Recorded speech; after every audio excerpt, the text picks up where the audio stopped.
Happy Halloween-ish. That's close enough. Hey, all you cool cats and kittens out there. I heard Tiger King 2 is coming out. I did see that. Silver lining of 2021, I guess. Welcome, everybody, to another week of Case Files with Kat. And Ashley. Oh, man. What a week. What a weekend. This is just, it's been nuts. I know we're both fighting death. You know, we're sounding great. A glorious day in my life. I'm drinking Vietnamese coffee. Thanks for asking. Probably shouldn't be drinking caffeine in my state, but you know, it is what it is. At least I'll die caffeinated. I'm drinking a beer. I'm having a beer. Citra Mellow from Galveston Island Brewing. Galveston Island Brewing is so good. It's so good.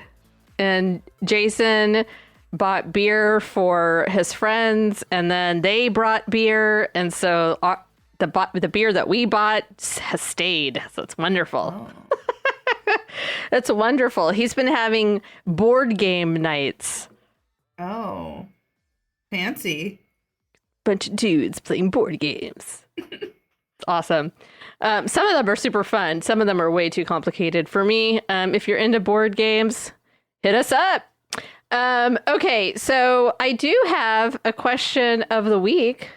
You do. And it was a predictive text. And it is, when I'm a ghost, I will. And this comes from our buddy Glenn. Glenn! Across the pond. My answer was, when I'm a ghost, I will get a new phone with my tail. I don't know what the fuck that means, but I guess when I'm a ghost, I'm going to have a tail. We will find out very soon. That doesn't surprise me. I don't know. Does it mean like devil's tail? Cat tail? I don't know. It just said, I will get a new phone with my tail when I'm a ghost. So, there you have it. Or your tail is going to be so fine in death that you're just going to get a new phone. No, I'm thinking because you'll be an animal. You'll be reincarnated as I'm a dog. Yeah. Or a cat, so I can just be a ghost cat and not people shit over. Speaking of ghost cats and ghost dogs, did you see the TikTok video of the woman or the dogs whose collar comes off? Yes, I most certainly did. I think you should share that. If you have not seen this TikTok, it is insane. There's 3 dogs in the cage, right? No, it's just one. It's a big dog in I thought a there cage. Was 2 or 3.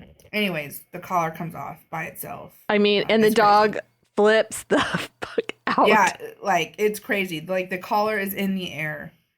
Anyways, it doesn't what I watched it over and over and over again, and what I was sort of hoping to see was it was a remote control popping off of a collar. Yeah. But it was slow. It was slow. It didn't just pop off and off the dog. Well, and that dog, the vibe of the dog completely changed for a minute. Before it came off too. It was crazy. Anyways, I will try to find it and post it on Facebook.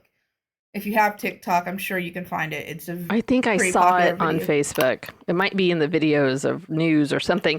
Anyway, so that's that. Okay, so my question of the week answer was a little scary, actually. It says, when I'm a ghost, I will be glad I can do something with my dad, who is currently dead. So currently, not it's going to change, but he is. I mean, I guess deceased. It could change. I mean, we don't know. He might be Louis right now. I mean, ghost cats. Oh, I thought you meant a zombie. I was like, I don't know. I don't believe in zombies, but I was like, that's kind of creepy and cool all at the same time. So yeah, so that's my answer. I'll just be the ghost cat that follows you guys around on your adventures. It's random animals. I'll just shape shift. And shake shift. Yes, and shake shift.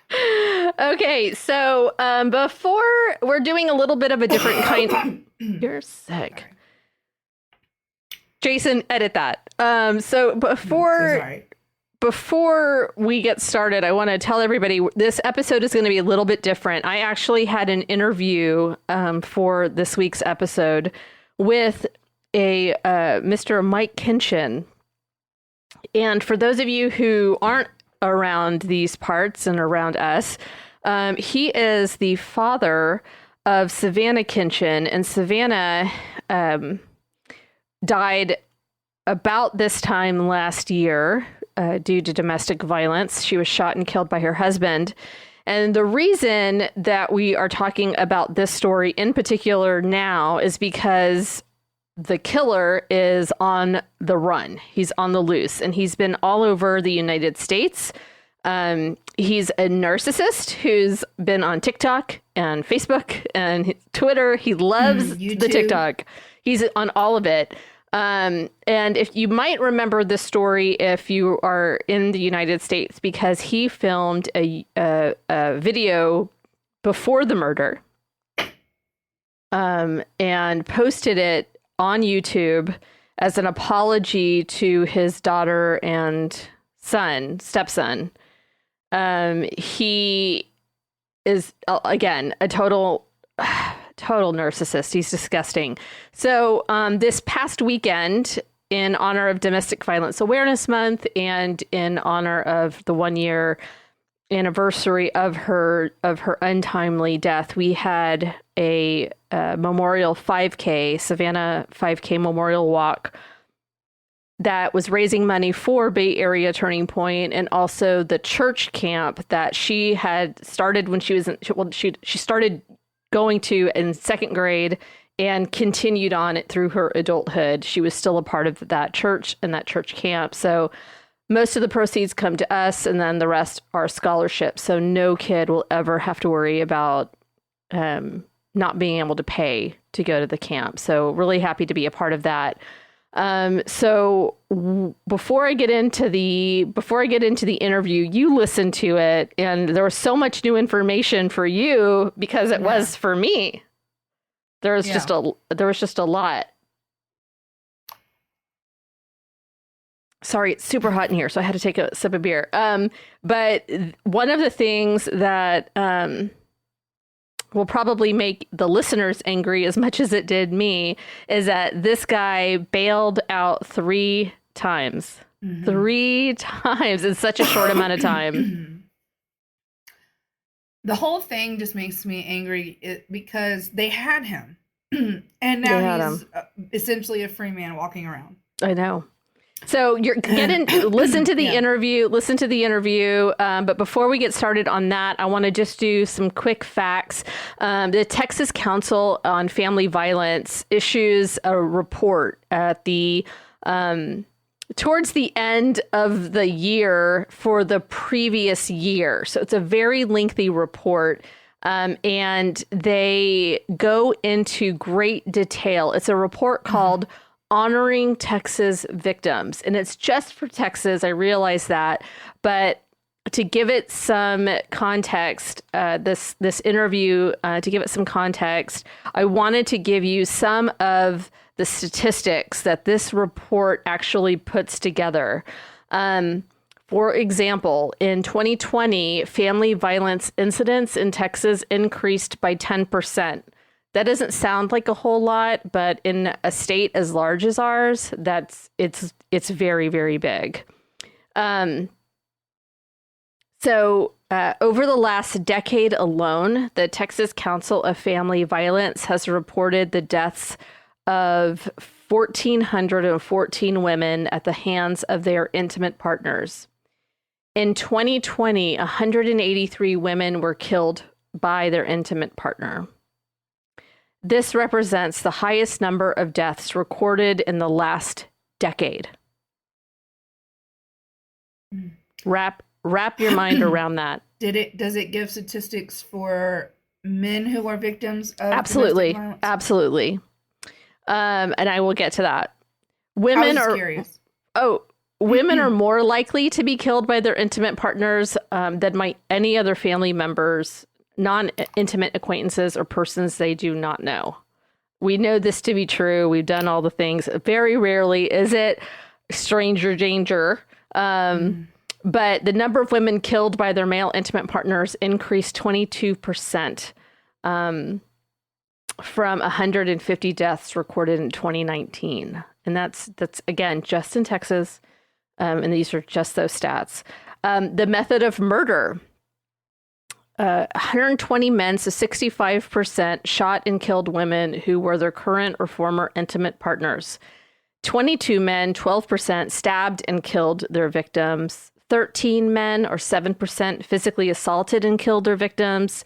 12 men, 7%, strangled or asphyxiated and killed their victims. And 9 men, 5%, used other means, including vehicular assault and poisoning. The manner of death was not released in 7 cases. So relationship status is usually, by the statistics from last year, 39% is a girlfriend, 37% is a wife, 17% is an ex-girlfriend, 6.5% is an ex-wife, and a stalking victim. There was just one of those, and so that would be 0.5%. So I will get to the, and just to give you an idea about age ranges, the youngest perpetrator was 17 years old. The oldest perpetrator was 92. Perpetrator. That just like blows my mind. Blows my mind. Okay. Murder-suicides occur in approximately 30% of intimate partner homicides of women killed by their male partners each year. Hold on, I'm going through here. I'm so sorry. Men killed by women. In Texas in 2020, 40 women killed their male intimate partners in 26 counties. This represents a 29% increase in the number of men killed from 2019 and 2018. Since 2018, the Texas Council of Family Violence has documented 103 men killed by their female intimate partners. The method of murder, 28 women, so 70%, used firearms to kill men who were their current or former intimate partners. 7 female perpetrators, 17.5%, stabbed and killed their male victims. 4 women caused their victims' deaths by other means, including physical assault and vehicular assault to kill their partners. The means of death was undetermined in 1 case. The husband represents about 47.5% of the victims, a boyfriend about 40%, an ex-husband 10%, and an ex-boyfriend 2.5%. So they were all known.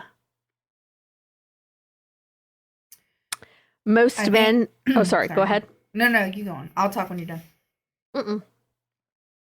Gives me a break to I break. was just saying that I think, people listening to stats like this and listening to the interview that we're about to play, it's important to remember that, it's easy to say you would never be a victim of domestic violence, but you often don't realize you're in it until it's too late. Mm-hmm. And it can happen to anyone of any age, any race, any gender. Like it's very easy to find yourself in these difficult situations and not know how to get out of them. But there are so many resources. Please, and if you don't know, if you don't have the ability to find those resources, reach out to us. Yes, because we realize it's unsafe to sometimes get on a computer. But if you're just on Facebook, they may not know that you're reaching out for help on Facebook. And please do, because there are usually buttons to exit right away if you need to exit a website, but you still may not be able to do that. Please reach out if you need our help. in Harris County, we are now the third largest county, not the fourth largest county in the country. Harris County represented 37 of the domestic homicides, and 32 of those were women, 35 were men. Galveston County, where we live, we had 4 homicides. Savannah was one of those 4. Fort Bend had 7 homicides. 6 of them were women, 1 was a male. Dallas County had 21. 19 of those were women. 2 of them were men. Bexar County had 17. That's where Austin is. They had 17. 13 of them were women. 4 of them were men. Domestic violence, domestic intimate partner violence does not know socioeconomic status, race, gender, LGBTQIA+, none of that matters. That's why during the month of October, it's the one month that we get to really bring any kind of awareness to it. It's sad that it's only 1 month because it happens all the time. Mm-hmm. And, we hear these stories, and this year has been in particular a hard year for some of the people who work with me, hearing the stories. My coworker Sybil spoke at church, and her sister, one of the women came up and spoke to her, and she had mentioned this report and had the report, and her sister was in the report. Her sister is listed as one of the victims in that county, in Fort Bend County, and that is when you keep putting a person with the name, it becomes real. And here, knowing Savannah is in this report, knowing her story, and once you guys hear it, I want the internet sleuths to find this guy. But take a listen, and we'll be back after the interview. Tell me your name and why you're here today. My name is Michael Kinchen. I am the father of Savannah Paschal. She was married to a man named Trent Paschal, and October 21st of last year, 2020, she was the victim of a tragic domestic violence event, and Trent shot her and killed her. And so I'm here to speak out against domestic violence, help raise awareness, and hopefully prevent it from happening to someone else. Can you tell me a little bit about Savannah, who she was when she was a kid? Oh, wow.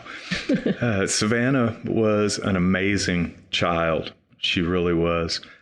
Understand that having a father who was an engineer by trade, very technical and detail-oriented, having a mother who was a private investigator, and then as a hobby, the father was also a medic on the streets. So I was an engineer generating electricity by day and running the streets and hopefully saving lives at night. And she grew up in that environment. She was an amazing person. She really was. She was a nature baby. She loved being outside, loved nature, anything growing and living, but she had a passion for the animals. She wanted to save every puppy that she ever saw. She wanted to save every kitten that ever came on the front porch. As a matter of fact, now I still have a turtle at the house that she rescued out of the middle of a road in a driving rainstorm 17 years ago. So this turtle is still with us. Her name's Paris. And in that, she loved, her and her mother were Girl Scout involved. She loved going out camping. She loved fishing. That's why she really loved the camp that our church has out in Gonzales. They have a big lake out there and woods and nature trails, and that was her happy place. And she was going there ever since the second grade all the way through adulthood. She was involved in the camps, conferences, rallies. Even in her high school days, she was on the YMC, the Youth Ministry Council for our church. And they did the programming for the high school youth. And she was an officer on there. And she loved riding horses. Her grandfather, her papa, as she called him, he had her on a horse and was riding a horse before she could even walk at 8 months old. We've got pictures of her up on the horse. It drove her mother crazy. Oh my gosh, you're going to drop her. And she loved horses. And whenever we would go up to Waco and visit my mother and Papa, they would be riding horses. They'd be out in the fields and just having a blast. There was a program with the Girl Scouts, and she rode horses with them and taught other girls how to ride horses. She, like I said, had a passion for animals, so her chosen avocation when she was finishing high school was to be a veterinarian. And she did some volunteer work and was exploring that, but she found out that animals die. And she said, I can't do that. We went through an experience when she was in intermediate school. She was in the Science Magnet program, and part of her volunteer hours and what she did in her spare time was she worked at the Clear Creek School District Zoo. It's the Animal Resource Center, I believe they call it. And they had all kinds of animals over there, and she would feed them and clean their pens out and make sure they had water. They had, you name it, they had snakes, they had lizards, they had spiders, they had ferrets, they had hedgehogs. They even had a bobcat named Bob. So she fell in love with the hedgehogs, and she came home, I think it was on her 16th birthday. Mom, Dad, I want a hedgehog. And so we ended up getting her a hedgehog, and unbeknownst to us, a week later, this hedgehog has little piglets. And so we had 4 hedgehogs. And that's a whole nother story I'll share with you sometime.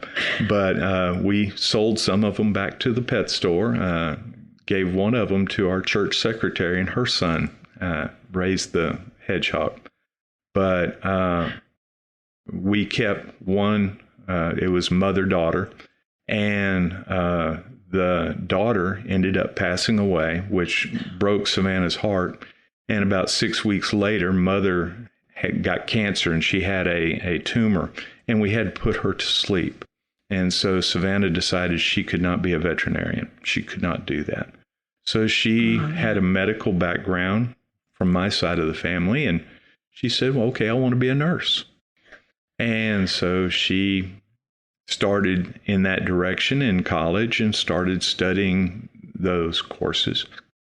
But then found out through friends of hers that were in nursing and nurses' aides and stuff that you develop relationships with people and people die. So she said, I can't do that. I just can't handle that. And freshman year of college, a young man had proposed to her, and they were thinking about getting married. And the way things happened, she came up pregnant. And so she fell in love with her imaging tech. They were doing the sonograms and, looking at the baby and everything. She says, that's what I want to do. And so we had young William, and she was doing great. And another friend of hers was pregnant concurrently with her. And unfortunately, her child was stillborn, and the imaging tech found that. And she says, I can't tell a mother that her baby, she said, no. I can't do that. So she took up one of her favorite hobbies, and which was cooking, and went to the school, culinary arts, and became a certified chef. She said she could do that. She could bake cakes. And that's what she was doing. Her and Trent had little Kinsey. And so she ended up becoming a full-time mom. That's really what she enjoyed. She enjoyed being a mother. She enjoyed time with the children. She was involved with William, who's going to be a young engineer, I'm sure, and Kinsey, who was playing softball. So she was the typical softball mom. She was out there every game. She was one of the, working with the coaches. She was in the dugout, and she was telling them what to do. That was something that she really, really enjoyed. And after both of the kids got up and in school, she was looking around saying, okay, what do I want to do now? And several of our friends were involved in the mortuary sciences. And about that time, the Santa Fe shooting happened down in Santa Fe. And some of her friends were going to that school. Some of our relatives go to that school, and they weren't directly involved with the shooting, but were definitely affected. And of course, Savannah, having the medical background and the curiosity of a private investigator from her mom, she was very, very interested. One of the coaches on Kinsey's softball team, his daughter was one of the victims that was killed. And they wore a patch on their shirt and everything, but she had so many questions. And so she started asking around, and she wanted to get involved with the medical examiner. She said she wanted to be a forensic tech, and that's, that just to satisfy her curiosity. That's awesome. And it was right down her alley. And so she started asking some of our friends and asked the medical examiner there in Galveston County. And then she found out that you have to be certified in the mortuary sciences before you can ever get in the door. Oh, so wow. She started asking around, and some of our church kids, Shirley and I did youth ministry in the church for over 25 years. We had several kids that had gone into that. One of our kids married into a family that had mortuaries. Others had worked in the business. And so she started asking questions. And one of our church kids came down here and became the manager at Forest Park East. And he says, come on down and visit with me, and tour the place and see if this is what you want to do, and see if this is really, what you're cut out for. She went down there and spent a couple hours with him and toured her around and all that. And he hired her on the spot. And so she started her education, and she had gone through all of the different levels, and she was just months away from her final certification when she was murdered by her husband. She would have been a fully certified funeral director, and could have opened her own home, I guess. But she was well on the way. She had found her niche. She was very successful at what she was doing. She was getting a reputation. She was getting a name for herself in what she was doing. And we were very proud of her. And I think part of that factored into her ultimate demise. It's such a hard story. I've heard it before, or some of it. And it's one of the things that I think makes it harder as I hear it, is because she was already, through the funeral home, connected to a domestic violence agency, ours, Bay Area Turning Point. And it was something that she wanted her work to be involved in, to give back to the community, to help people who are in a violent situation. You've said before that she helped her friends, and did they come to you afterwards to say that she might have opened up to them about her situation? Certainly. She didn't talk about her own situation a lot, but even our pastor at our church, she still talks about Savannah's ministry. Savannah, even though she had moved away from our church, she was still, she had a following. Many of her friends had been involved in troubled relationships, let's put it that way. And Savannah had talked them through. I know 3 or 4 of them that have finally gotten free of those relationships, have gotten divorced, have moved on, and some of them have even remarried and found love. So several of them have come back to me, and the troubles that she had was not totally unknown, but she did not talk about it herself. She always wanted to help others, but when anybody would ask her about her situation, including her mother and I, she would say, "Oh, I've got it under control. I'm handling it." And I think that stubborn nature of hers probably factored in to that decision, because she thought she could handle it. She thought it was under control. Even up until the very, very last, she did not think it was as serious as it was, because in the 7 years that they were married, 6.5 years, almost 7 years, the whole relationship was over 8 years. But she never vocalized, and we never saw. And I mean, we saw her and or the kids and were involved with them at least every other day. We lived here and they were down there in Santa Fe, 20 minutes away. So we saw each other every day. There wasn't a day that went by that we didn't text or call, share pictures, something like that. Very, very close family, very close. And none of us, and even her friends, nobody ever saw any signs of physical violence. We knew he was very domineering. We knew that he was very controlling, but had never seen any signs of physical violence. Never saw any very bad outburst of anger or anything. We knew he had a temper, but nothing that would indicate this is a danger. Red flags, do something now. Never saw that. And that last year with COVID and his inability to work and her success, she was in the funeral industry. She never missed a day of work. All the way through COVID, they were busy. And so she was becoming very popular, very recognized, very successful. He no longer controlled the purse strings. She was making more money than him. She was spending a lot of time at work and not spending as much time as he thought she should be at home. And all of that combined to make a very volatile situation. And he took matters into his own hands. And he laid in wait and ambushed my wife and daughter when they came back to the house that day.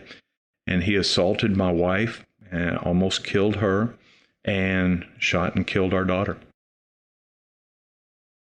A lot of people heard about the story because he had posted a YouTube video after he killed her. Mm-hmm. But there's some speculation that maybe that video was recorded before it happened. We can't go into a lot of detail on that, but I can tell you that video, no question, was recorded beforehand. That was recorded in the front room of their house, and in the front room of their house was also their security system. And you can see on the video, he kept looking at the camera and looking over at the video, at the security video. And he saw my daughter and my wife when they pulled up into the driveway. And that's when he cut the video off and ran and hid in the shower in the bathroom. And the last thing you can hear on that video is the shower curtain being drawn and closing. My wife and my daughter came into the house. My daughter went into the front room to check the security system and see if he had returned to get any items from the house. And my wife went to the bathroom. And when she walked into the bathroom, he pulled the curtain back. And that's when the assault happened. So once the assault happened and he shot our daughter, he left that house and never returned to that house. He's never been back to that house. So that video that was shot in the front room of that house could not have been made after the incident. So we know it was shot before. Because your wife was still there. Right. And he was apologizing on that video for something that he was about to do. It was pre-planned. He knew exactly what was going to happen. He wasn't really apologizing. I mean, he was apologizing to the children. As in several situations in the past, he wanted to get his story out there. When him and Savannah were arguing, and she wanted to call her mother, he would say, "Well, why are you calling your mother? Why are you involving her in our business?" And then he would immediately call my wife and get his side of the story in first. And it was so typical of what we had seen in the past. So it screams narcissism for somebody to, well, I mean, if anybody who saw the video, I know that they took it down, and I don't know if you can still see it, but he worries about what his hair looks like. His hair is a mess. He takes his glasses off. It's very vain. Yes. You just killed somebody, or you're about to kill somebody, and you're worried about what your hair looks like. Wow. Yeah. Wow. It was disgusting. He was a little bit older than our daughter. And yes, he was very vain. He got the Botox injections and did away with the wrinkles, and got the filler, and stuff like that, so that the wrinkles wouldn't show. He dyed his hair. He liked the blonde spiked hair, and makes him look young. He had the tattoos and everything. My daughter had tattoos. It didn't work. I've seen his pictures. It doesn't work. Well, he thinks it is. Totally doesn't work.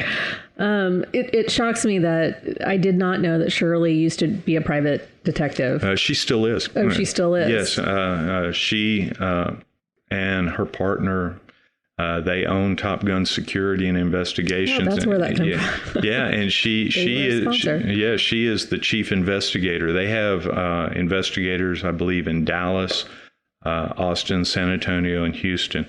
And she is in charge of all investigations. She doesn't do much out on the street anymore. She used to, but she coordinates all of the investigations, and she still does background checks and computer records, phone records, things like that. But she coordinates all of the investigative activities for the company. Oh, that's awesome. What were, in hindsight, some of the red flags that you can see now in hindsight? I think that's helpful for people who may not know if they're, they might be worried now about like a friend. Like, what are some things that in hindsight, because I hear Brock say that, like, yeah, in hindsight, we, because he would show up at her work unannounced. Yes. And, like people, Monday morning quarterbacks can say, how did anybody not see this? But when you're in the situation, it doesn't look that bad. He's just worried about his wife. I don't know.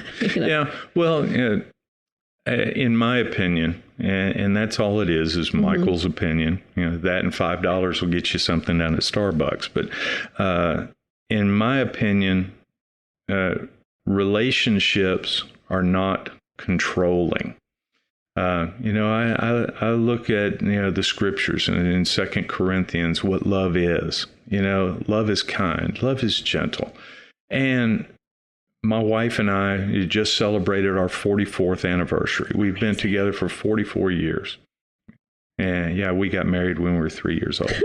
But wait, that makes you older. I'm older than you. I'm kidding. But as a courtesy, we stay in communication.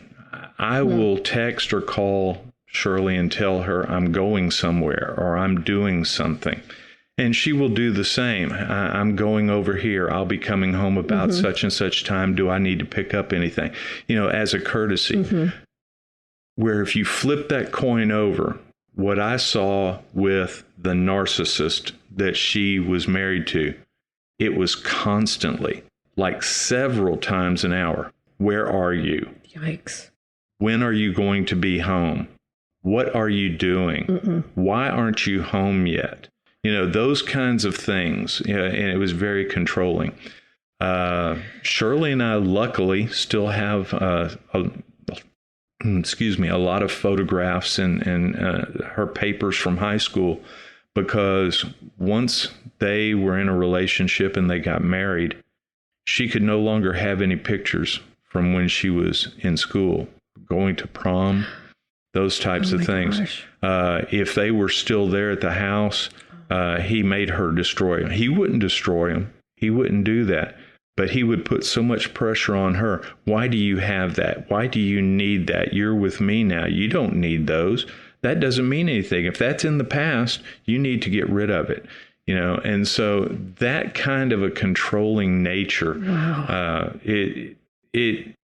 It bothered me, and we saw it. And there were several times when we would ask her, why do you put up with that? Well, that's just him. That's just the way he is. Yeah, but why do you put up with that? That's not right. That's just the way he was raised. And she would always just pass it off. And when it started becoming evident that in an indirect way, he would actually control what she would wear and how she would dress. Why are you wearing that? That shows too much, or whatever.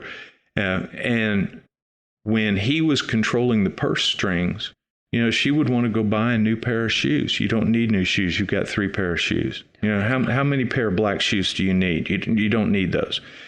And that's when he started losing control, is when she started making the money and she had the money.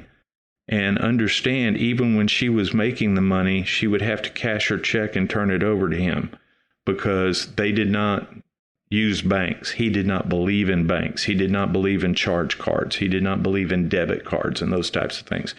He had the money in his pocket. He usually worked as a subcontractor in construction.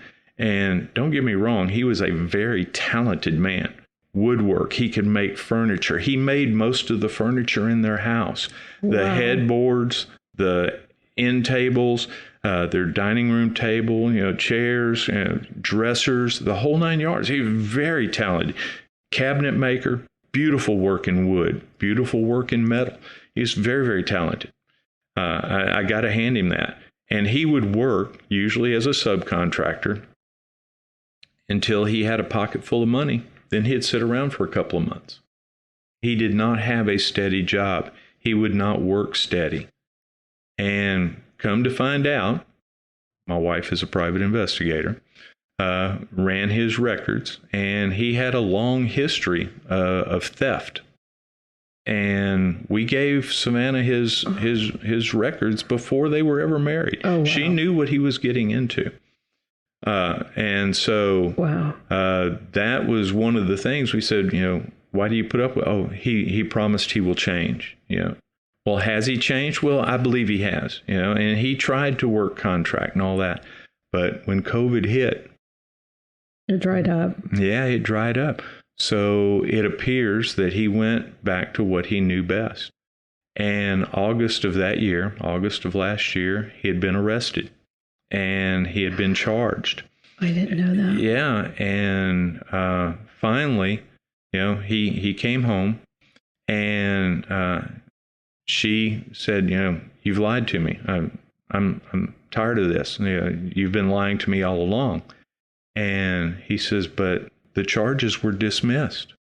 Were they? Yeah, the charges were dismissed. And you go back and look on the records, and the charges were dismissed due to a clerical error. Somebody didn't dot an I, somebody didn't cross a T. But he said the charges were dismissed. Oh, my God. And our daughter said, yeah, but that doesn't mean it didn't happen. Wow. You've been lying to me. You got lucky this time. Yeah, and his excuse was, you like this nice house. You like having a nice car. You like having the nice clothes and all that. I've got to do something to get the money.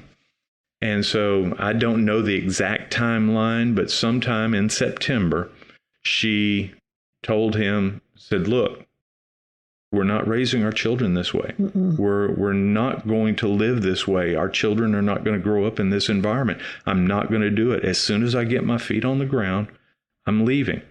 We're going to get a divorce. And she called her mother and said, Mom, it looks like we're going to separate. We're going our separate ways. And approximately 3 weeks later, she was shot.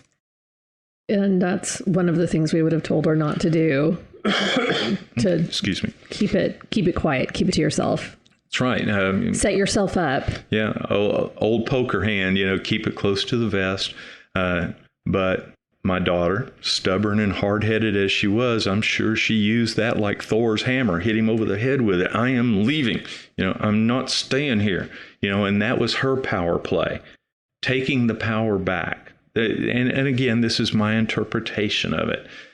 From what I saw from the outside, that was her power play. I'm taking the power back. You don't have power over me anymore. This is it.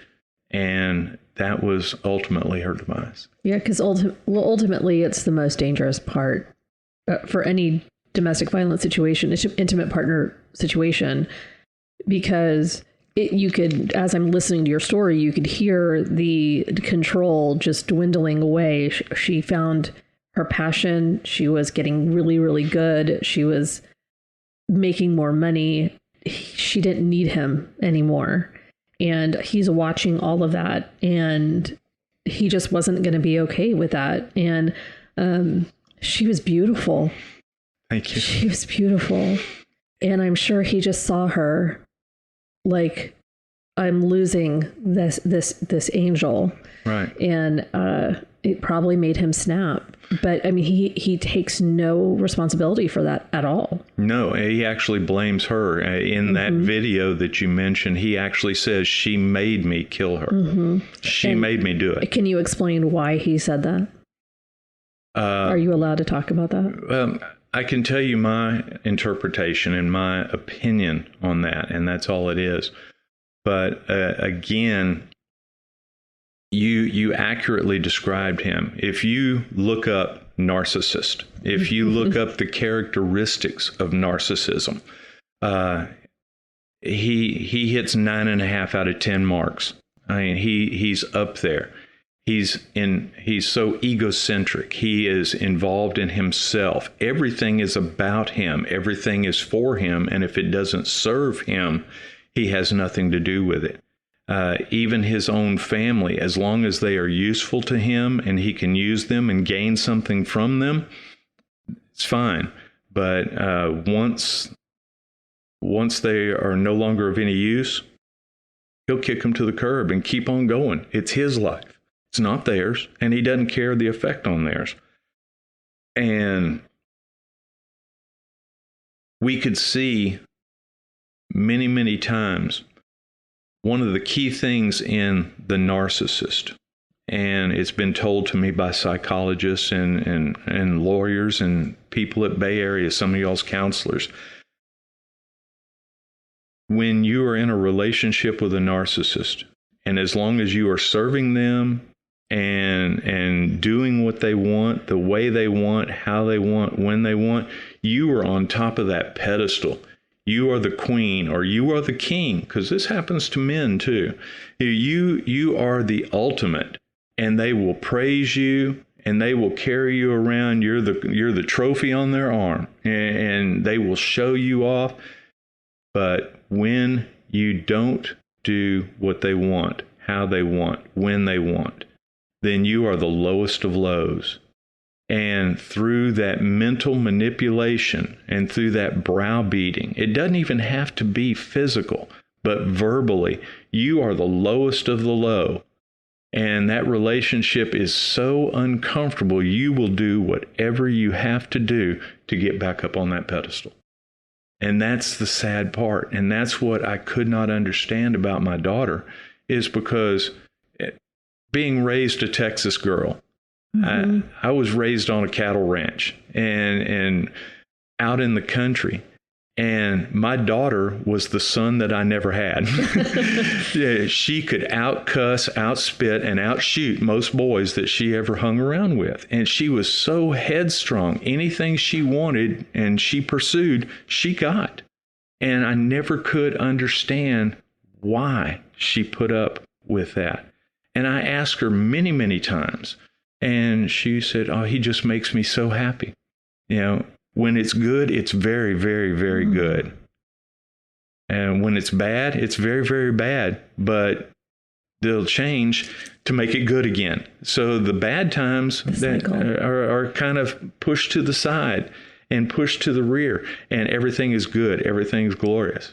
And I can tell you, my daughter worked tirelessly to stay on top of that pedestal for that man. And she wanted that honeymoon phase to last forever. It seems that way. Because then it goes into the storm is coming, and then the abuse happens, and then we're back to the honeymoon. Because I'm so sorry. I didn't mean to get angry. I didn't mean to do that. And then the flowers and the gifts. I'll never do it again. And just promises. So he was arrested. He was caught and arrested the day of the murder. About 12 hours later, he had left Galveston County, went into Harris County. Harris County Sheriff's officers found him and surrounded him approximately 12 hours after he had killed our daughter. Confronted him. He pulled a pistol on the Harris County Sheriff's, and the Harris County Sheriff's deputies shot him and put him in the hospital for about 6 weeks. After that, he went into Harris County Jail. Yes. And then from Harris County? That's where the nightmare begins. Out of Harris County, he was bonded out. His original bond, now understand, 1 felony warrant in Harris County, 4 felony warrants in Galveston County. But he was in Harris County when he was captured. 1 felony warrant, aggravated assault against a peace officer for pulling a gun on the police officer. They shot him. So he was in jail in Harris County, 1 felony arrest, bonded at $200,000. His family petitioned the courts to reduce his bond.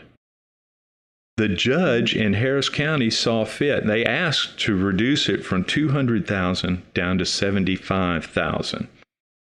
The judge in Harris County said, no, that's aggravated assault against a peace officer, but we will cut it in half. They cut it down to $100,000. And he was... So what is that, about 100? That's about 1,000 to actually... 10,000. They say usually 10%. Oh, okay, 10%. Yeah, okay. But that's negotiable. It depends on what and when and where. And understand, this was about 10 o'clock at night when he contacted the bail bondsman. This was all set up.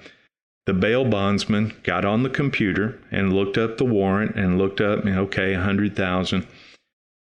And I don't know exactly what deal they worked out, but the bail bondsman, through a process that's now legal called remote bonding, saw on there that there was also a hold on him in Galveston County, and there was the felony warrants and bonds in Galveston County totaling $450,000. $100,000 for felony possession of a weapon, because he was a convicted felon, never should have had a weapon anyway. Aggravated assault on my wife, and first degree murder of our daughter, $250,000. So a total of $450,000. And he says, Harris County cannot release you as long as these bonds have not been made in Galveston County. Do you want to go ahead and cover these bonds too? This is 10 o'clock at night, 10:30 at night. And him and his family said, yes, we want to go ahead and bond out. We want his freedom. So they covered the bonds in Harris County and covered the posted bonds in Galveston County, and he walked free 10:30 at night. He was out on the street. Now then, the next day when Galveston County found out about that, we have holds on him. He was not supposed to be released. Why did y'all let him? Well, y'all had posted bonds, and we covered them. And so they called an emergency bond hearing, and he did not show up to the bond hearing. So a warrant was issued for his arrest. Understand, he's already been arrested once in Harris County and bonded out.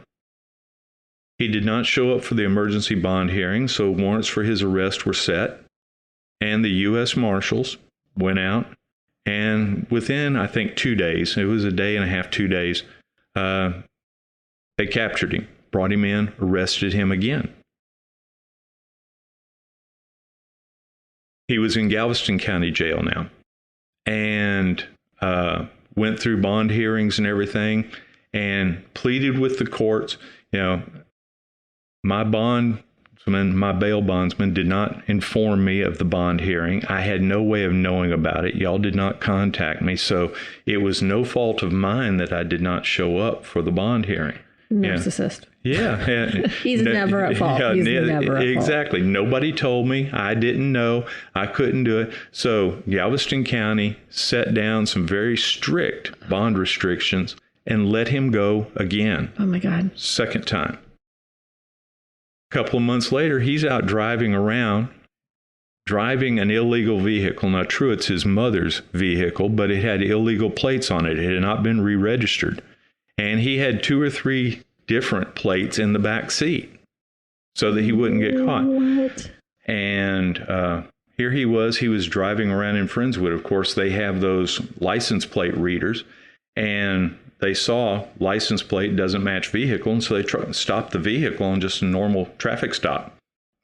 Well, your license plate doesn't match that vehicle. And saw his driver's license, ran his driver's license, saw his record, and said, hold it, you're supposed to be under house arrest in Northeast Harris County. Wow. What are you doing down here? Well, he told them that he was going for a job interview down in Texas City. And they said, well, if you're going to Texas City, you should be over on I-45. You shouldn't be down here in Friendswood. So they arrested him. And they started digging and found out that my sister-in-law, Shirley's sister, who had picked her up from the crime scene and who he had also called on his cell phone, actually called on Savannah's cell phone after he shot her and told her, yeah, I've shot her, you need to get a hold of everybody. And so she's a principal in the case. He was about a mile from her house. And so they arrested him. Oh, my gosh. And after all that, they talked with the judge in Galveston County, and they released him on bail again. Oh, my God. So that's the third time that he had been arrested, the third time that he had been in custody behind bars since he had shot our daughter, and the third time that he had legally bonded out through the legal system, gone through the process and bonded out. And now had the 4 felony warrants at that time. 3 in Galveston County, 1 in Harris County. And he was out and running the streets again. Oh, my God. Okay, so he's got assault on a peace officer. I mean, that was more than assault. What is that? I mean, he shot at... It was aggravated assault. Aggravated assault. He did not shoot at them. He pulled a pistol on him, and they shot him before he... Okay, so that's aggravated assault. And then the 3 others, plus the Friendswood. Mm-hmm. You can't even speed in Friendswood. So that was really dumb for him to be in Friendswood with bad plates. But after he bailed out, what happens? He was out just running amok, doing what he wanted to.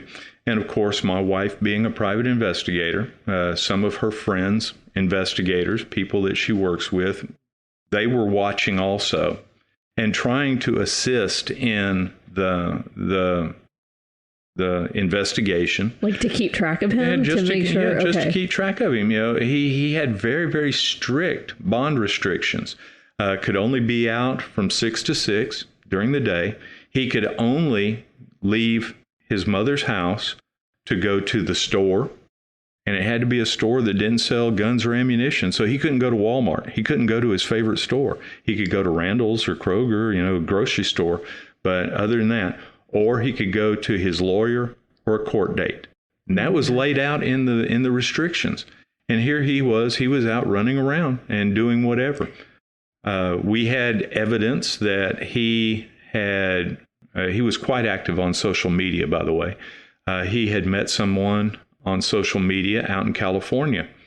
That young lady flew out, obviously not knowing who she was dealing with, and they spent Easter weekend together down on Galveston Island. The whole Easter weekend. And that's when we suspected that he wasn't wearing his GPS tracker, or else they would have known about it, because they said that they were monitoring. They said. So we were constantly talking to them because this young lady was posting on TikTok. We knew exactly where he was. And we were calling Galveston County Sheriffs, Harris County Sheriffs. We were calling the Lamarck PD. We were calling every PD involved. They were at some of the clubs up in Webster. We were calling Webster PD. And look, he is in his stepfather's truck. This is the license plate number. He is there. And we were quickly informed that they cannot enforce the bond restrictions like that. At 9 o'clock at night, what? How can they go What's up? The point? How can they go up to his stepfather's truck and knock on the tinted glass and say, "Show me your ID"? It could be his stepfather. It could be another relative. They don't know who's driving that truck. Oh, they have to have reasonable means and probable cause that it's him. They said now if they see that truck breaking the law, they can stop it and they can ask for his ID and then they can act upon it. But until then, they could do nothing. We said, look, we're telling you he is violating. He is at this location right now. You can go and look in the parking lot. We had people drive by and then the truck was there. So we know where he was. And finally, we got the detectives in Lamarck, which is the jurisdiction where our daughter was shot. They said, look, we will look for the truck when they're heading back down to Galveston. So they set up down there in Lamarck on I-45. Unfortunately, they were late. He had already passed there and gone past them. Because they were going to watch, and if he was weaving, if he was speeding, or whatever the case was, they were going to stop the vehicle. But nothing came of that. But the Lamarck detective, the following day, went to some of those locations and pulled their security tapes and had them on tape. So they know that he was breaking his bond restrictions. At that time, we found out that now that the detectives that were investigating that had evidence, it hadn't gone through second or third hand, they had obtained that evidence. Now they could acquire a subpoena for the GPS data off of his anklet. But it would take 6 to 8 weeks for that data to be analyzed. Let that sink in for a minute. They're not monitoring it. He could go someplace and do something, and they get the data, 6 to 8 weeks. 6 to 8 weeks later, say, "Oh, yeah, he was there." Oh my God! So that's the scary part. We have learned so much about the judicial system and the legal system and the holes that exist in it. So where is he now? Where is he now? We don't know. April the 13th or 14th, I can't remember the dates now. He had evidently slipped off his monitor, and he had gone to an auto dealership in Harris County in Houston and requested to test drive a vehicle. Nobody knew who he was. Now, he was stupid enough, right in the middle of COVID, he was not wearing a mask. He just walking around the lot. So they have him on the worst part of COVID. Yeah. They have him on security video. He got a salesman, did a test drive on a Chevy Tahoe. Him and the salesman got in the Chevy Tahoe, and the dealer, the salesman said, okay, we got to stop at the gas station up here and put some gas in here. We'll do our test drive. Pulled into the gas station. When they pulled in there, he pulled out a knife on the salesman, made him get out of the car, and he drove off. And has not been officially seen. I think the last date, his mother said she saw him on a scooter heading to Walmart, and that was April the 15th. So we have indication, on social media and others that he's been various places around the United States. We have security video that a shop up north had posted, said, we need help identifying this person. They were shoplifting, stealing materials. And that was in Green Bay? That was a suburb of Green Bay, yes. It was up near Green Bay, Wisconsin. A young lady lives up there. Her sister lives down here in LaPorte and knew them. And she saw the video, or saw the picture, and they were requesting information on the identity. And she contacted her sister down here and said, hey, isn't this the guy that y'all are looking for? Yes, it is. So they contacted the marshals. The marshals went up there, but it was about a week and a half behind him. So he's staying about a week or two ahead of them. They keep getting little indicators that he's here or there, and they investigate. But again, he doesn't use credit cards, doesn't use charge cards, debit cards, or anything. He steals and sells things to make his money, and he could be riding the rails. We don't know. Stealing cars and drive it for a day or two, abandon it, steal another one. But he could be almost anywhere. We don't think he's crossed borders because, especially Canada, they have the borders closed. They don't let anybody from U.S. in there now. Mexico, it would be hard unless he was at an unpatrolled crossing. But he doesn't speak the language. He doesn't. That'd be too hard. Yeah, we don't think he's left the country. But is there like? You said he's been all over the country. Are there any other places? And does he still use social media? He still uses social media. And again, we have friends, family members, a lot of people that know us that do social media also. I'm not that tech savvy, but he has changed his profile name several times. But yes, he lives on social media. Facebook, Twitter, especially TikTok. He loves TikTok.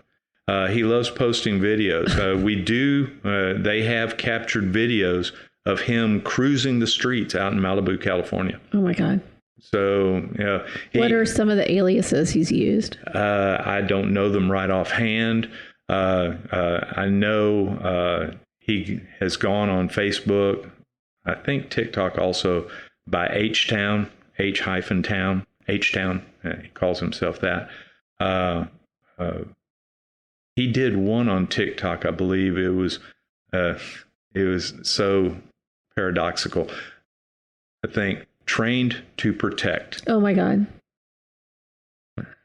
So, and none of them that would be intuitive that you would say, that's him. Right. But if you follow several people that he follows, it's almost like the whack-a-mole game. You'll see something pop up, and say, that's him. And you start watching it, and you can tell by his reaction or his responses that it's him. But in the past couple of months, we have not been able to detect any new IDs. Not saying that there's not any, but he's aware that he's being watched, and so he's being very careful. Oh, I want to get all the sleuths out there to help. Yeah. I'm going to start investigating. Well, it's easy to track because you just go on Facebook or Google Trent Paschal, Paschal, and it comes up, and start with his old Facebook page and start tracking and start looking. Wow. There's a wanted poster that we're going to share in our photos when we do the post on social media. So hopefully that'll get get some track. What is it called? Traction. Traction. That's the word. There it is. There it is. But we do have a lot of people who are really into true crime and finding answers. And so, it just takes a couple of people, to help. And certainly, I would covet that help.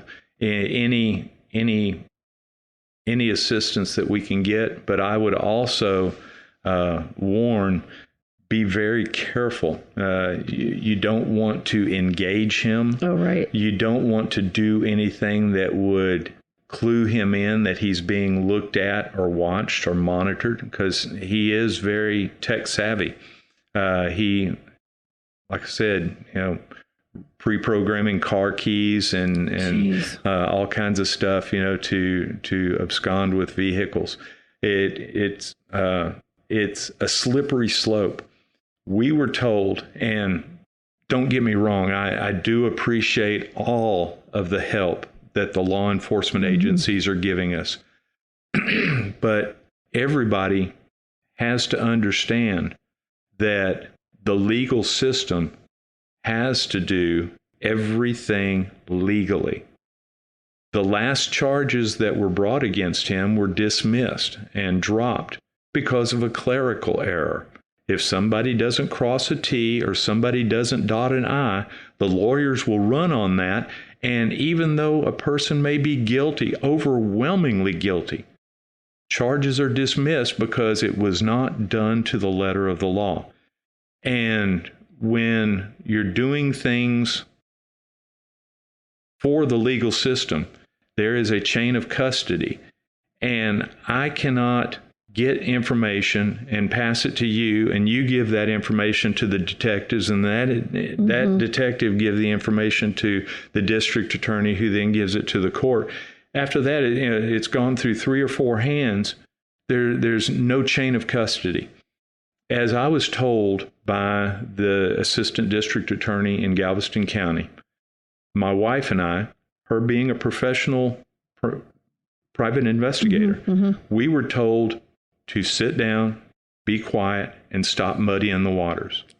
We were told that what? I'm sorry, what? Yeah, we were told, stop. We appreciate the help, but you're muddying the waters. And check this out. It makes sense if you listen to it. It drives me batty. I toss and turn at night. I struggle with this. I struggle like Jacob in the Bible, and I wrestle with it. But I was told, you can take a picture with him, with Mickey Mouse and the big castle in the background, and say, look, he's at Disney World right now. Go get him. By the time that goes to the district attorney, and the district attorney says, no matter what you give me, anything you give me has to go to the court. Period. Useful or not, it has to go to the court. Now then, when was that picture taken? Where was it taken? Was it taken in front of a green screen? Was it taken here, there? Who took the picture? What time was the picture taken? All of that stuff has to be verified in a legal manner.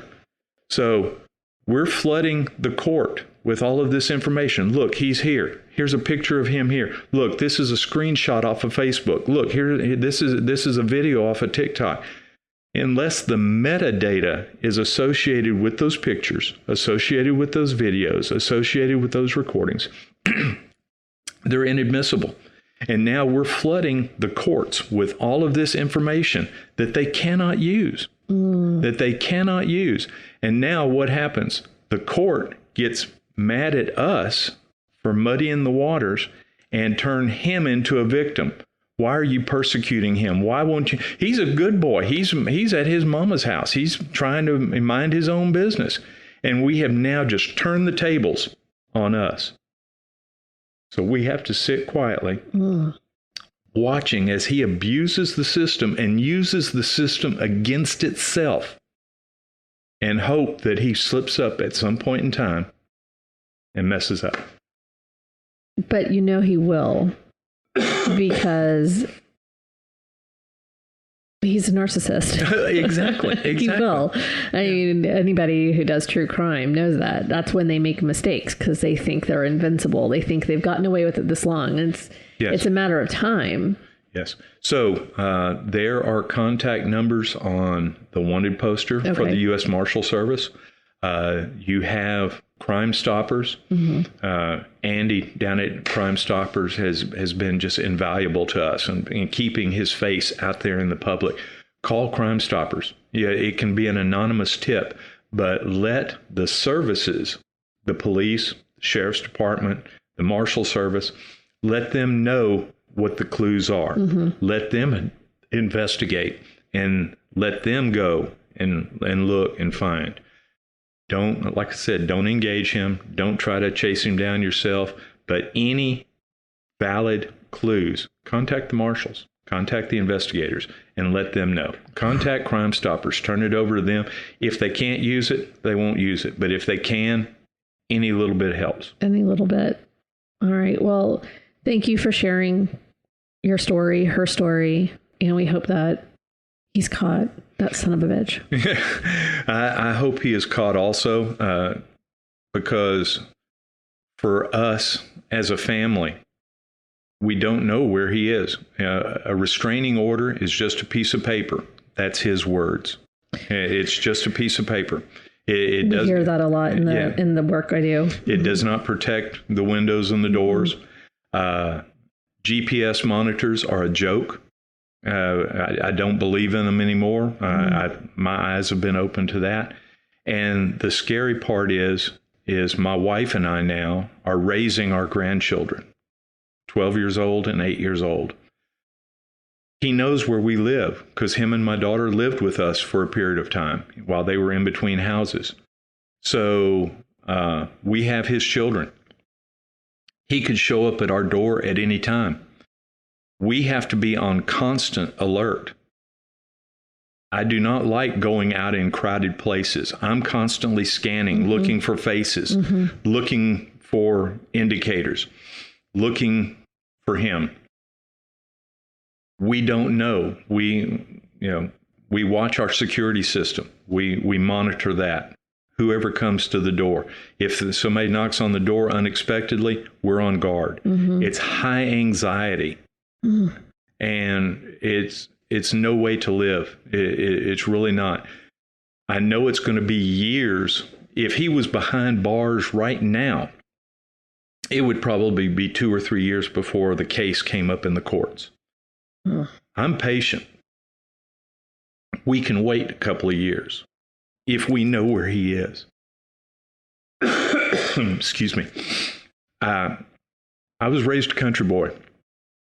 I don't mind snakes. I don't like them, but I don't mind snakes. I'm not afraid of snakes as long as I can see them, as long as I know where they are. If there's a snake out there and I don't know where he is, that bothers me. And that's the situation we're in now. It's tall grass and he's loose. I don't know where he is. I don't know where he's going to pop up next. So to protect my wife, who he's already assaulted, and to protect the children, and to protect myself, we're on constant alert.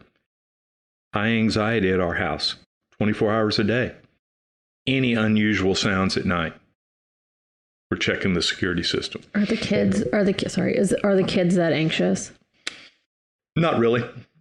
Not really. The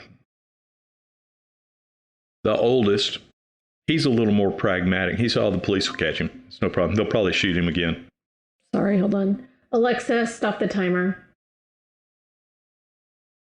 3:05 p.m. alarm stopped on office. But he's very pragmatic. He said, the police will probably catch him. They'll probably shoot him again. That's the way he sees it. Both of the children are very upset at what he did, what Dad did. They wish he had not done that. And they are very upset and very mad that he took their mother away. Because you have to realize, that was their dad. They had a lot of good memories with him. And they lost everything in that time period. They lost Mom. She's never coming back. They lost dad. He went on the run, has never come back. They lost their house. They lost their neighborhood. They lost their friends. They lost their schools that they were going to. They're in different school systems now. So, they lost everything right there at the turn of a clock, and based on decisions that he made, that he didn't care anything about anybody else. And the boy is still bitter about that. The girl, she's younger. She still misses daddy. She still talks about fun things that they used to do. But then at the same time, she will tell us, I wish daddy would have gone first. Oh my gosh. They just grew up decades in an instant. They've had to. Yep. What was it like for them at the 5K? It was a big party. Even the youngest one, she said, best day ever. There was several things there. If you look at the different layers of what was happening, number one, it was a big gathering. A lot of friends and family that they knew, and it was like a homecoming. And they got to see people that they haven't seen in quite a while. They got to talk and visit with people. There was people that brought them gifts because he had a birthday in August. She had a birthday just a couple of weeks ago in October. So they received gifts, which was the greatest thing in the world. As you know, there was things to do there. My granddaughter tried to shut down the cotton candy machine, but the guy said that he could have gone another 7 hours. So I can imagine the sugar high she would have been on. But they enjoyed it on the superficial level. Beyond that, we sat down and kind of talked about it and debriefed, and do you know what that was all about? Do you know why we did that? And they were able to absorb and understand what kind of a hero their mother was. And for them to see how people appreciated what she had done. And even though she's gone, what she stood for and what she was still facilitating and what was happening. That was amazing. It was moving for my wife and I. And I can't tell you how much it meant to me when I left the registration table that morning to go and do other things. You and I both were running like crazy. It was from here and there. But when I left the registration table, we had 205 registered. I don't know what the final number was. And I know 30 or 40 of those were virtual. And we had probably, I would say, 160 to 175 people there. And to stand up there when Brock was talking and you were talking and looking out over that sea of purple. And I choke up. Thank you for saying my daughter was beautiful. I'm biased. I think she was gorgeous. She was gorgeous. And I love those eyes. And I'll share a picture. It was a picture that she took at work. And of course, they COVID procedures, they had to wear the mask. And she's wearing a mask. And Kat, those eyes, those eyes still haunt me. And to see that face on those T-shirts with those eyes. A friend of mine, he's a graphic designer. He teaches graphic arts at University of Houston. He did those T-shirts for us. Beautiful. And he captured her eyes. And now every time I look at those pictures and I see those beautiful eyes looking at me, and I miss that. I miss, like I said, almost daily conversations with her, or, she was a high-tech girl, and it was text, she was always sending me little messages, and those messages don't come anymore. I miss it. I really do. And the kids miss it. They talk almost daily about their mom and what we used to do and what they used to do. And I don't think he will ever realize what he took away from those children. He's incapable of that. He's just incapable of that. And so we just need to get him out of the tall grass. Yeah. And whatever we can do to help. And we will promote.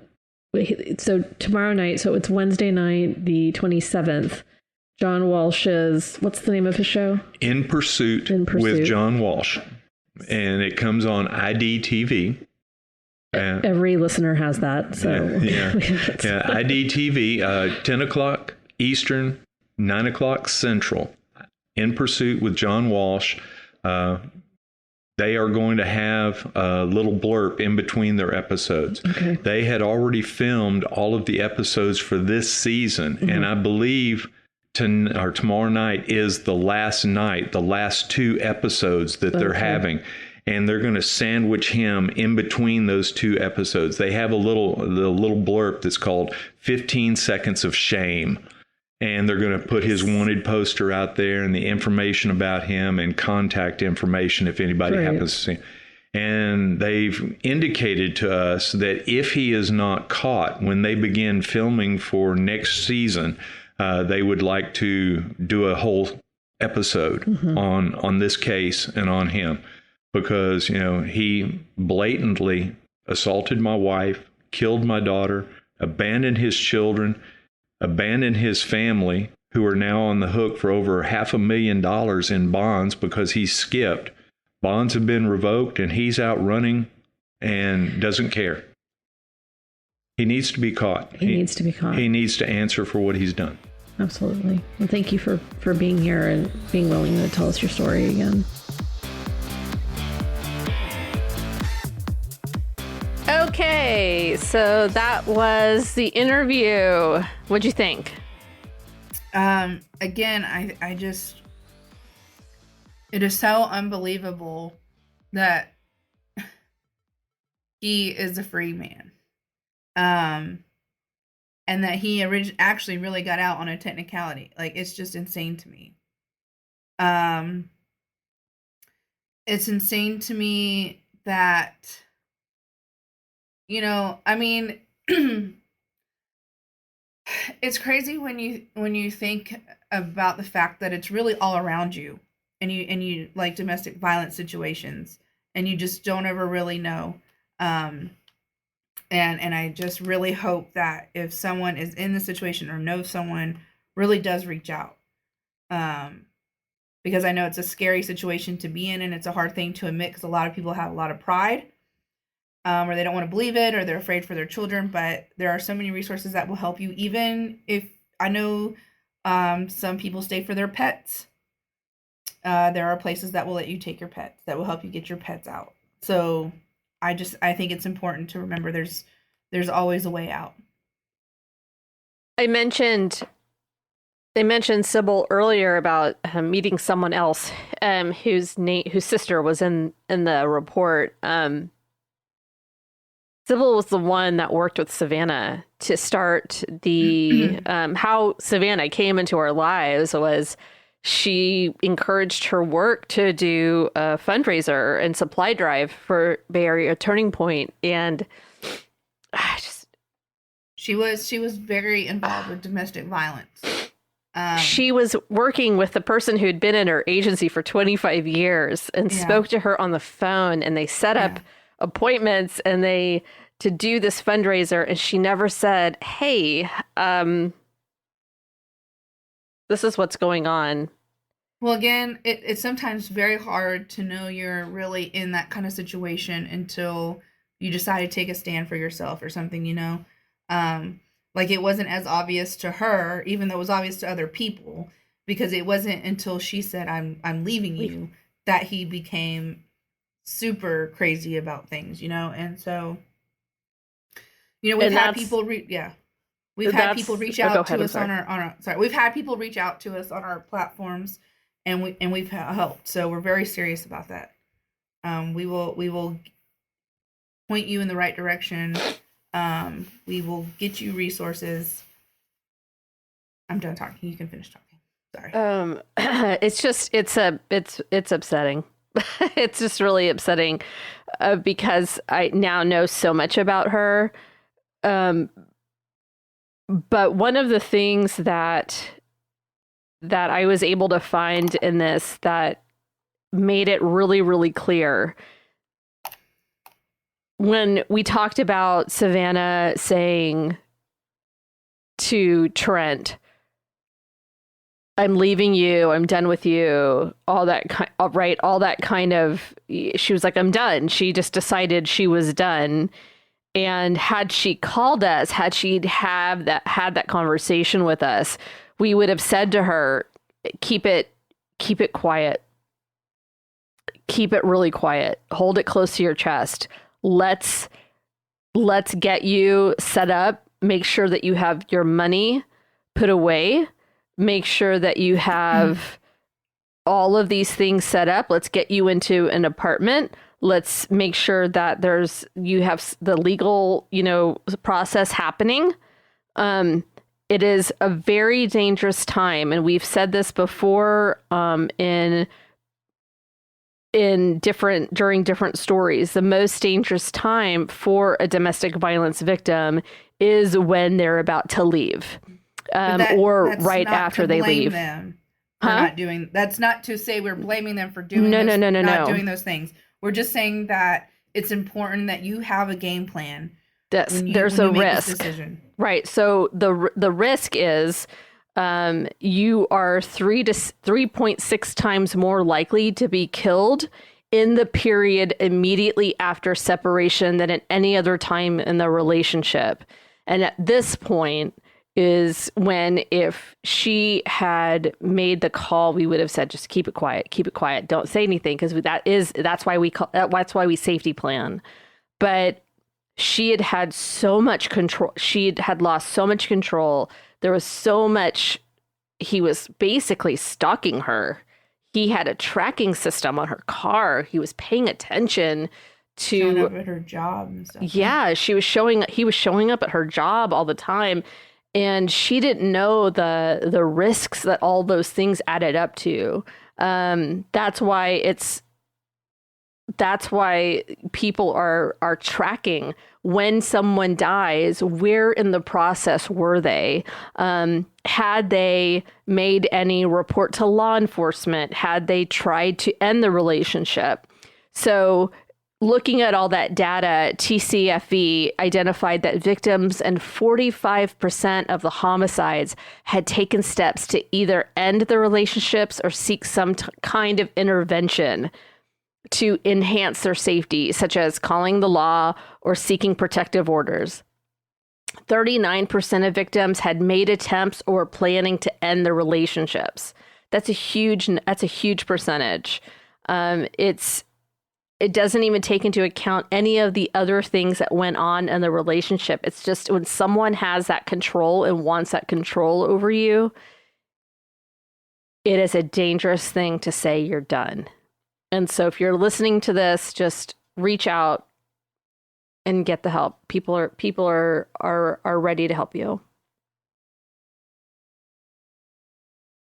Okay, so let's do answers to the question. I don't know what else to say about it. It's just such a terrible thing that people even have to talk about it, that it's such a prevalent thing. And it's just getting worse. Okay. Question of the week.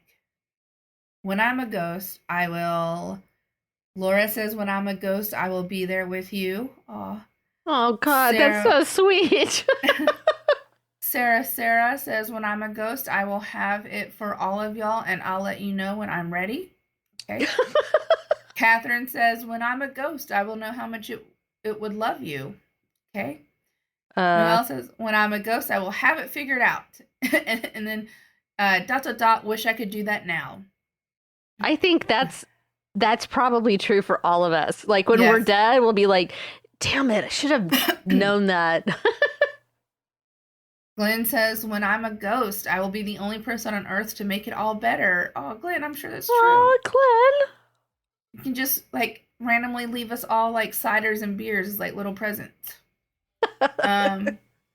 RC says, when I'm a ghost, I will see what happens when I'm not taking the time off and drinking beer. I don't think you should take time off from drinking beer. That does not sound like a fun afterlife. Matthew says, when I'm a ghost, I will do not have a good one. All right. Amy says, when I'm a ghost, I will never forget. Oh, that's you're gonna haunt some people there, Amy. You're gonna haunt people. Rebecca says, when I am a ghost, I'm going to check up on my children, then watch my funeral, then fly out to the Winchester house in San Jose, the house built for ghosts. Gonna chill there a while, then think about crossing over. That was not productive. If that was, your phone is very specific. I like your answer. I just don't feel like that was predictive text. Oh, that was a good laugh. Thank you. Dude. Those were good answers. You're dying over there. I know, I really am. I'm so sorry, guys. That's all right. Well, everybody, what news do you have for us, Ashley? Any updates? We're on all the platforms. You can, on our website, it has a link to every single platform we're on. You can leave us reviews. You can leave us a voicemail on our website, which I think is strange, but it's a feature, so you can do that. Suggest story ideas. If you can want to send us questions of the week, answers on Facebook, any of those. Leave us a voicemail. Leave us a voicemail. I want to test it out. No one's done it yet, so check it out, see what it does. I think that's it. I don't know what I'm doing next week. Assuming I'm not dead, I'm sure it'll be great. If I'm dead, then it'll be, well, I guess that's what the episode will be about, me being dead. So there you go. My birthday's in November, so this is like your 3-week notice. If you would like to send me presents and gifts. Did you hear me do that? Did I do that to the fans? Whose fault is that? Sounds like a personal problem. Listen, I'm dying. Okay. Okay. All right. That's my dying wish is birthday present. Oh my God! The little tiniest violin is playing. Little right there. Anyways, just playing. All right, everybody. We'll see you next week. Bye. Bye.